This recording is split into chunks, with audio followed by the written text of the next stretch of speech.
Добар ден. Добар Се ден. наоѓаме во кабинетот на директорот на Националниот конзерваторски центар, магистер Александар Јордановски. Имам чест да зборуваме за неговите тековни активности, за проектите кои што Националниот конзерваторски центар ги реализира тековно од неговото застанување на позицијата, меѓутоа и од претходно некои заостанати проекти. Добар ден, директоре. Добар ден. За почеток би Добре почнал... ве најдов. Добре најдовме ние. За почеток ќе почнам со прашање во врска со вашата позиција. Откако бевте поставени за директор на Националниот конзерваторски центар Скопје, реализирате повеќе значајни проекти во доменот на вашите ингеренции. Кажете ми нешто повеќе за позначените тековни проекти кои ги реализира НКЦ Скопје под ваше раководство. Националниот конзерваторски центар редовно реализира значајни проекти. Значи овде нема незначајни проекти, има помал или поголем или помал по обем во однос на работни активности или во однос на финансии. Значи финансиите не играат улога дали нешто значајно или нешто не е значајно, тоа е пресметка на проектот всушност. Но некои вака по видливи проекти за јавноста што би биле поинтересни е обновата на стариот конак, што го затекнав како проект. Обновата на стариот конак во Лисичкиот манастир, кој е во завршна фаза. Понатаму овде се конзервираат иконите украдени во Албанија, значи македонските икони што беа најдени во Албанија до ноември 2026 година би требало да заврши конзервацијата, пошто следи една мала презентација кај колегите во Музеот на Македонија. Имавме мала интервенција во Лесновскиот манастир на покривот со олово. Понатаму имаме Разловци, да речем ние, во фокусот на интерес од минатата година.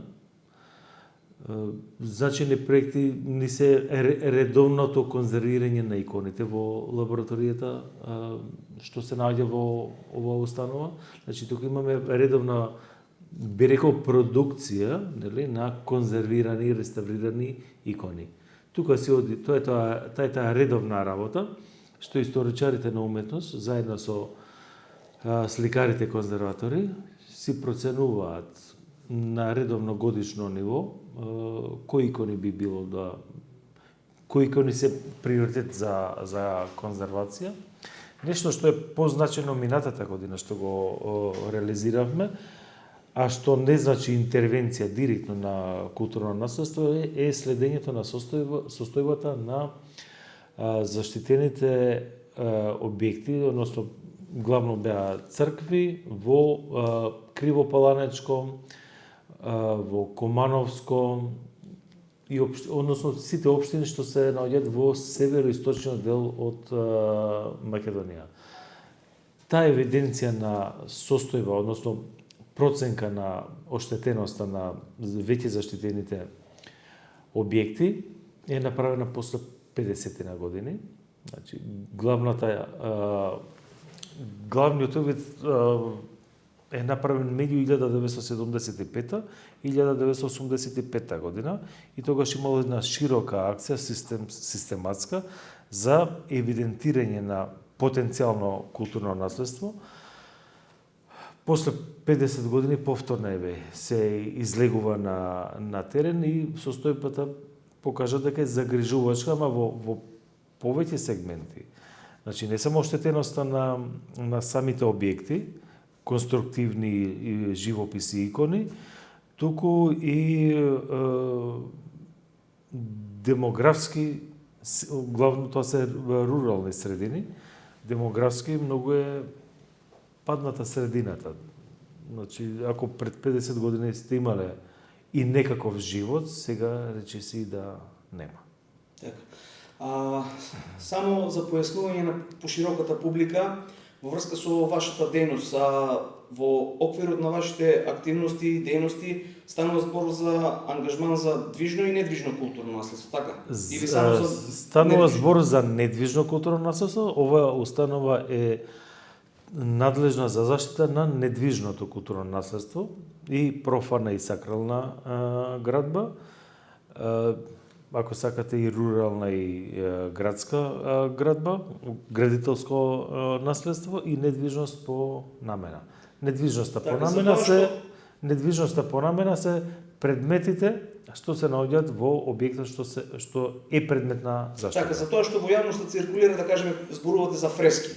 Објаснете ни за каков тип на фрески стана збор, кој што се предмет на заштита на вашите активности? Значи, ако имаме црква, значи не само црква, и ако имаме и џамија, која на него нарекуваме носачот, нели, ѕидот е носач на фреската или сликарството кај џамијата, тај е предмет на заштита, тај е составен дел од недвижноста. Затоа ние употребуваме една терминологија недвижност по намена. Имаме иконостас и имаме икони, така што иконите што имаат функција, само тука имаат функција на заштита. Така. Од она што го кажавте, станува збор за проекти и објекти од недвижно културно наследство кои што се длабоко вкоренети во постоењето на воопшто македонската држава и нација. Да. Дали државата според ваше мислење, според ваше досегашно искуство или можеби развојни планови во иднина посветува доволно средства и внимание во оваа насока на одржување и афирмација на тој македонски национален идентитет што е предмет на работа на вашата институција? Посветувањето на вниманието е врзано со кадар. Во неколку интервјуа повторувам дека парите и веќе не се проблем, средствата и не се проблем. Дали нешто ќе заштитиме со домашни средства, со домашен буџет од Министерството за култура и туризам, каде што ние сме редовно финансирани, или дали ќе најдеме некој фонд или грант од Европската унија, од Американската амбасада, од проектите кои се однесуваат на меѓугранична соработка, тоа не е, веќе парите не стануваат толку проблем колку што станува недостатокот на кадар.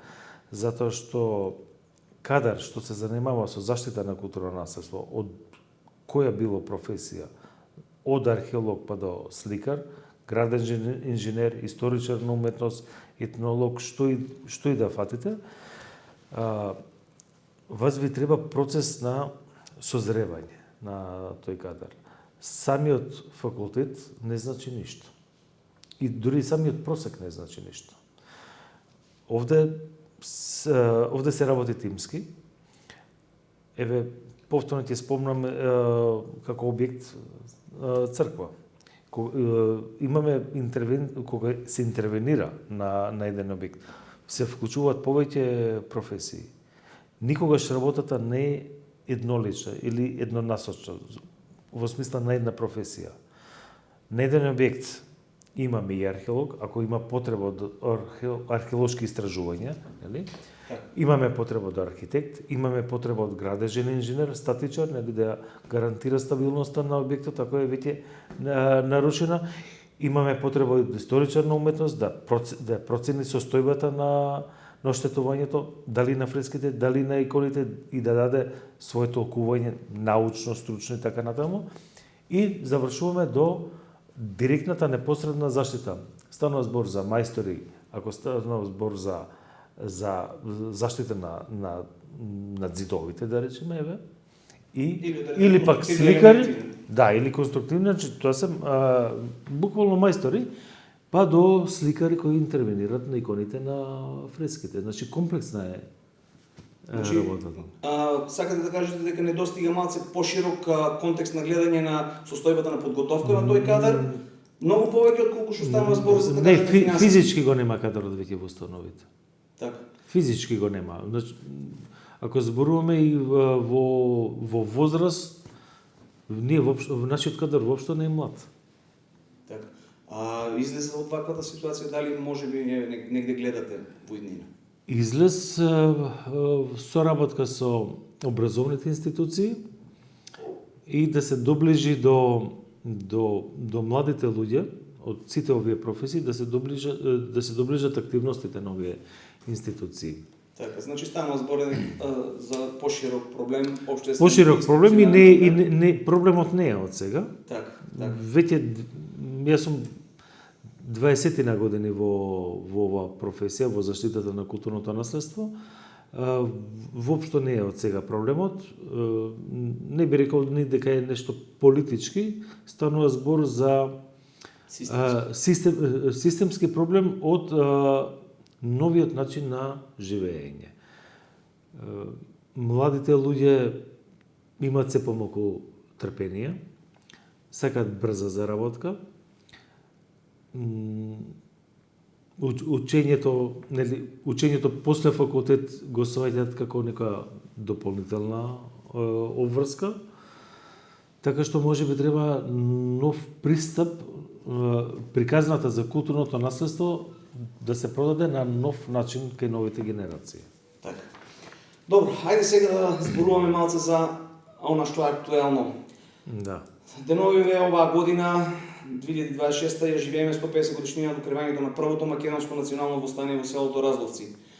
Во контекст на обележување на 150 годишнината од Разловечкото востание, кажете ми како луѓето од научната фела од Скопје, од вашите редови, па и обичните луѓе со кои што сте во постојана комуникација, како го сваќаат и како гледаат на Разловци и на Разловечкото востание? Па научната јавност и она поширока јавност упатена околу историскиот настан поврзан со Разловечкото востание, со пријатност и со воодушевување гледа на обновувањето на спомендомот. Спомендомот е символ на тој историски настан што за македонскиот народ е исклучително значаен, затоа што е прво востание во рамките на Османлиската империја. Прва желба за слобода, прв пркос, ако зборуваме политички, и востание не инфицирано од пропагандите, така барем кажуваат историчарите, но да не оставаме така кажуваат, тоа се веќе проверени информации и тоа е многу значајно, затоа што знаеме во периодот по Разловечкото колку тие пропаганди ги инфицирале сите настани, без разлика дали се вооружени настани или политички процеси, но пропагандите си го направиле своето и чистината на Разловечкото востание, затоа и големината на Разловечкото востание. Така, во таа насока, дали сметате дека е доволно проучено од македонската историографија и дали го има соодветниот третман од научната фела, но и, што е поважно, од институциите на државата? Кога се зафатив со задачата да се обнови спомендомот, човек навлегува во проблематиката. Значи, јас сум човек што не навлегува само на конкретната задача, градежно да го обновиме спомендомот. За мене тоа е техничка работа. Важно, но е на техничко ниво. Ние комуницираме околу постојаната поставка што треба да биде дел од спомендомот со професорот Ванчо Ѓоргиев од Филозофскиот факултет, така што видовме дека недоволно е посветено внимание и публицитет, не само внимание, и публицитет на Разловечкото востание изминативе години, децени, како сакате, кажете. Излегуваат и некои нови ситуации, значи обновувањето на спомендомот го разбуди дополнително интересот за Разловечкото востание. Така што кога отварате, да речам, ние тргнаме во обновување на спомендомот, да го прогласиме спомендомот за културно наследство и така натаму, сите процеси што следат понатаму, но се разбуди и научниот интерес да се копа по материјалите.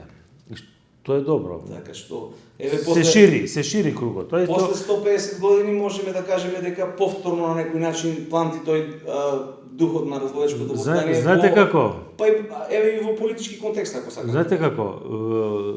Една активност поврзана со Разловечкото востание, една иницијална каписла, тоа е како камче што паѓа во водата и концентрични кругови прави.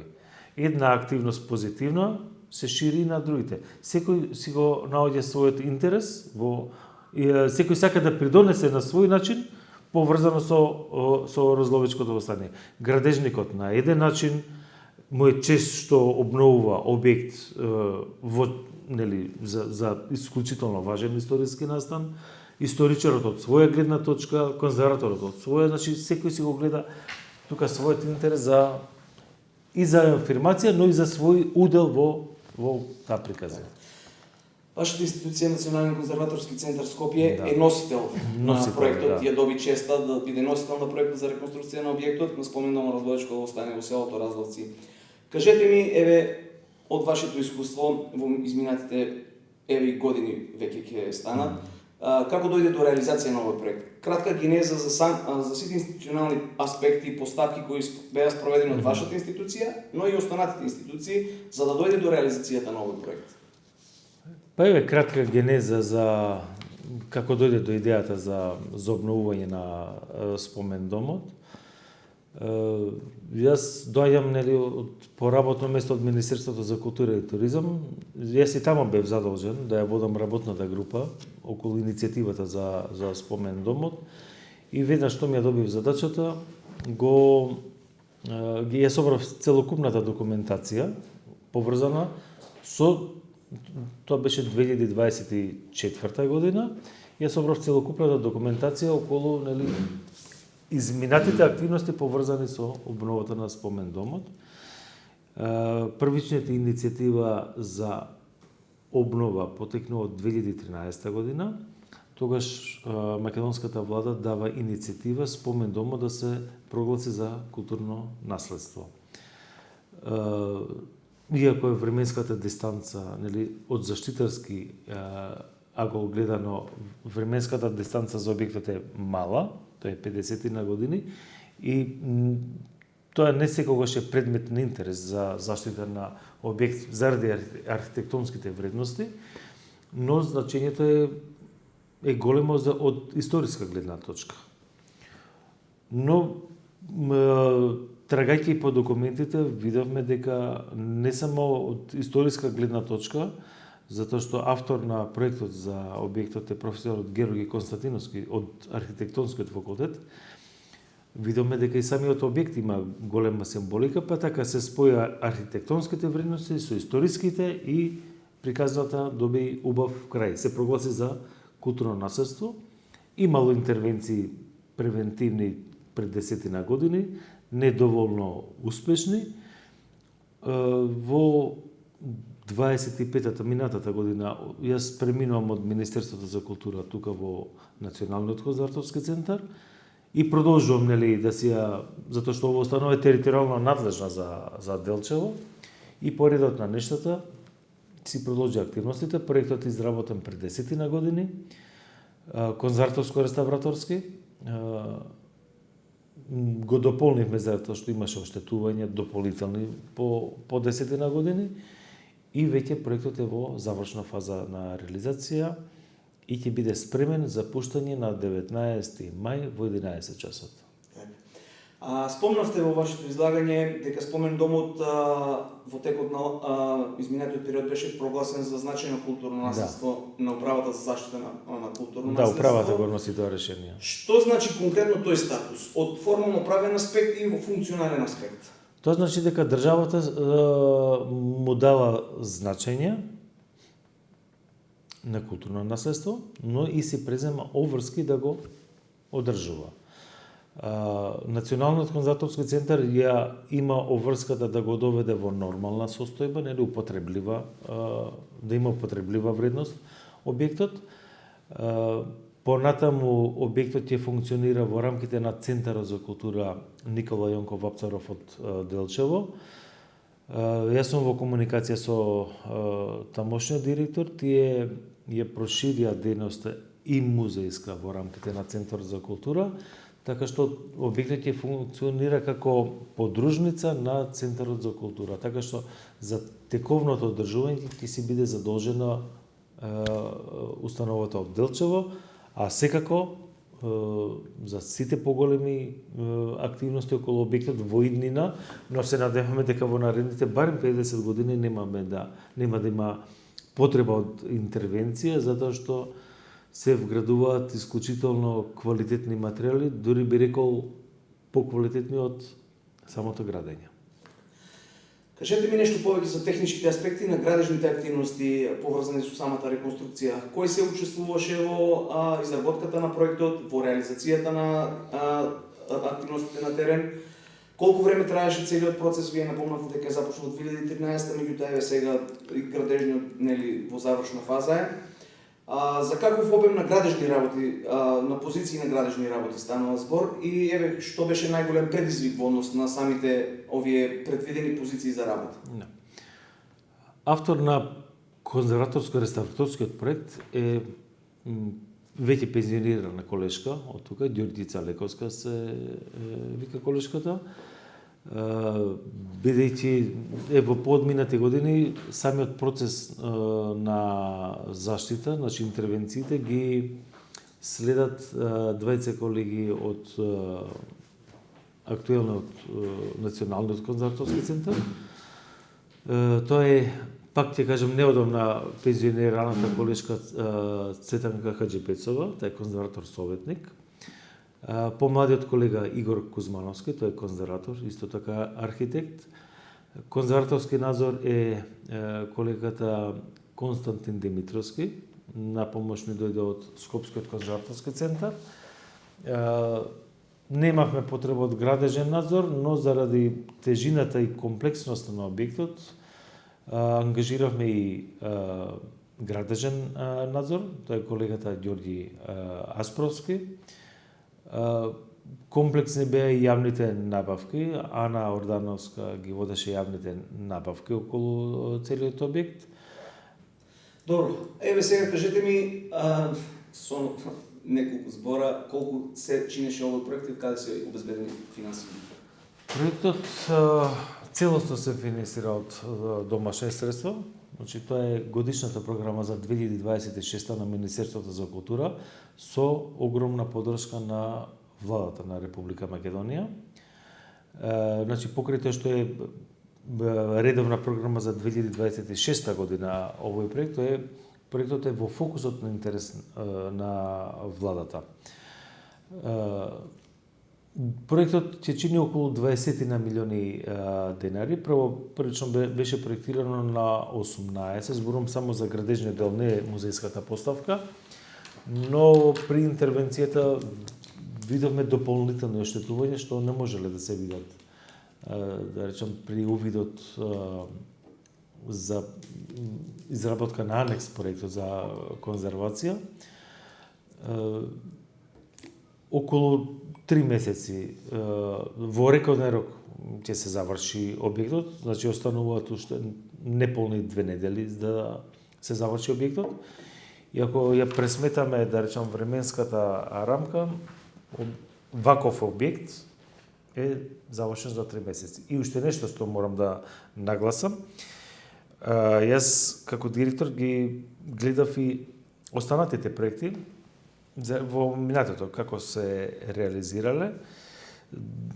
Имаме една забелешка што проектите се реализираат во многу фази, така што додека дојдеме до 5-та или до 6-та фаза, првата фаза поминале години, па остарела првата фаза, па треба повторно да почнуваме. Ова е меѓу ретките проекти што се завршило се во една фаза. Значи, имаме финансирање за 2026 и завршување на објектот во 2026. Значи, сигурно за ваквата ефикасност, сепак и покрај тоа што спомнав, нели не достигна кадар, добро сте. Ова е само вака, човек не може сам ништо да заврши. Ова е добро уигран тим. Значи, јас се зафатив за ова работа, јас не можев сам да ја завршам ова работа. Независно што сум нели на челната позиција. За да реализирате ваков проект, ви треба тим. И нешто што сакам да нагласам, фирмата што го доби тендерот за обнова на објектот, изградба Комерц, се покажа како многу ажурна, професионална и ефикасна. Тука би ги спомнал и браќата Пеце и Мартин Ристевски, кои пожртвувано се вложија во овој проект од страна на фирмата. А најмногу, да речем, сладка болка, да речем, ни зададе трагањето по тој покривен материјал, што е круна на символиката на објектот. На времето бил покриен со азбестни плочи, сега моравме да трагаме по соодветен материјал кој е безбеден еколошки. Тој се вика етернит и го најдовме во Австрија. Донесен и веќе се вградува. Така. Добро, еве сега ќе преминеме на една друга тема. Вашата дејност како НКЦ Скопје е на некој начин основа за препознатливост на македонскиот културен идентитет, Да. во постоењето на самата суштина на државата и самобитноста на државата. Од друга страна, Министерството за култура со формирање на новата влада добие една дополнителна дејност на туризам. И сега, како вашата институција може да помогне во подигањето на туристичката вредност на нашата држава? Помошта на ова установа, на Националниот конзерваторски центар, но и на сличните сродни установи што се занимаваат со недвижно културно наследство, е клучна во смисла на подготовка на објекти кои ќе бидат туристичка атракција. За да имате вие посета и за да имате туристичка атракција, вие треба да имате спремен објект. Без разлика на видот на објектот. Црква, џамија, амам, селска куќа, градска куќа и така натаму и така натаму. Или аквадуктот. Како пример, тој не е ни куќа, не е ни црква, не е ни џамија, но е градба атрактивна за посета. Овие установи што се занимаваат со заштита на недвижно културно наследство имаат клучната улога во оспособување на материјата да биде спремна за презентација. А понатаму, таа презентација се презема туризмот. Така. Кажете ми сега, за вас лично, вие сте лингвист по вокација и експерт за јазични прашања, првенствено на македонскиот јазик, но не помалце и за останатите јазици застапени во Македонија. Со какви предизвици во современ контекст се соочува македонскиот литературен јазик, но и неговите дијалектички форми? Современиот македонски јазик е загрозен од големите јазици во светот, нели, доминантен е англискиот. Сите јазици што имаат мал број говорители, значи малоброен е народот, се загрозени со, нели, интернет комуникација и оние масовни социјални мрежи. Обстанокот на еден јазик зависи од бројот на родени говорители, но и бројот на родени говорители, ако си го потребува сопствениот јазик, а сме сведоци дека помладиве генерации веќе растат билингвално, со доминантен што надвладува англискиот врз домицилниот јазик. Значи, овде не станува збор само релација македонски и англиски, станува збор за секој јазик што е со помал број говорители. И таа масовна комуникација, особено на социјалните мрежи, затоа што сме сведоци дека и во англискиот се потребува скратеници во комуникацијата кај младата генерација. Значи, станува збор за загрозување воопшто на јазикот како придобивка на човекот. Значи, немаме употреба на реченици. Значи, тука не е само загрозен македонскиот. Тие и англискиот си го загрозуваат затоа што комуницира со скратеници. Дали сметате дека државата може да помогне во тој дел на некој начин да го промени тој, условно кажано, негативен тренд кон афирмација на македонскиот јазик, меѓутоа што ми мене особено поважно дијалектичките форми на македонскиот јазик. Дали има доволно институционални како да кажам, мерки, развиени системски механизми за тој начин да се подобрува? Дијалектите на македонскиот јазик, како и на секој друг јазик, се живеат во семејството, во секојдневната комуникација. Не мислам дека се загрозени дијалектите. Јас сум во, да речем, постојано движење низ Македонија И забележувам дека дури и младите луѓе си го задржуваат дијалектот, онаму нели од каде што потекнуваат. Јас забележувам дека секој домицилен јазик е загрозен од големите јазици. Тука ја гледам опасноста. Но ако веќе си го има усвоено, нормално мајчиниот јазик секој си го има усвоено, дијалектните форми си се разновидност на еден народ, нели, во јазичниот дискурс, си се заштитени со закон. Формите на заштита зависат од имагинацијата на институциите, на поединците. Значи, не е ништо забрането. Имаме конкурс за проекти за годишната програма на Министерството за култура, така што секој што е заинтересиран може да се поднесе проект. Можноста, значи, постои од страна на државата. Можноста е дадена. Можноста е дадена. Така. Може би малце не достига да се искомуницира тоа малце повеќе во јавноста, пошто Не. Конкурсот е доста рекламиран, да речеме, во јавноста. Недостасуваат идеи. Јас сега ќе зборам како човек што работел во Министерството за култура, не се проблем средствата, недостасуваат идеи. Иницијативи од самите носители. Да, недостасуваат идеи и автентичност. Така. Добро. Во нашиот микрорегион Пијанец Малеш, на крајниот исток од државата, се регистрирани голем број на археолошки локалитети. Спомнавте во вашето излагање претходно дека сега Националниот установ Центар за култура Никола Јанков Вапцаров од Делчево воведе и нова дејност во рамките на своите активности, музејската дејност. Сега на кој начин ваквото идентитетско богатство на Македонија може да биде истражено, конзервирано и ставено во функција на локалниот економски развој на општината на крајниот исток?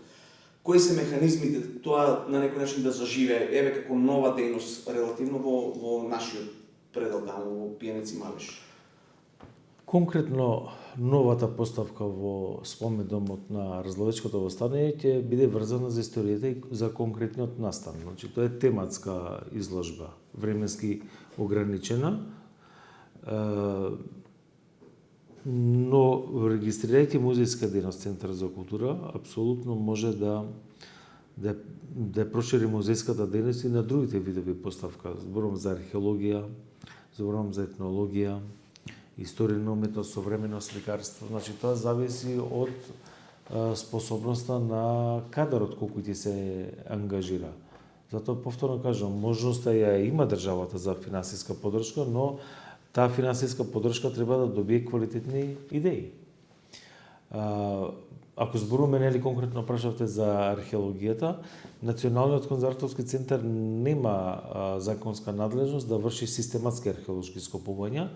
Најчесто врши заштитни, поврзани со инфраструктурно вложување, значи автопатишта, железници, гасоводи.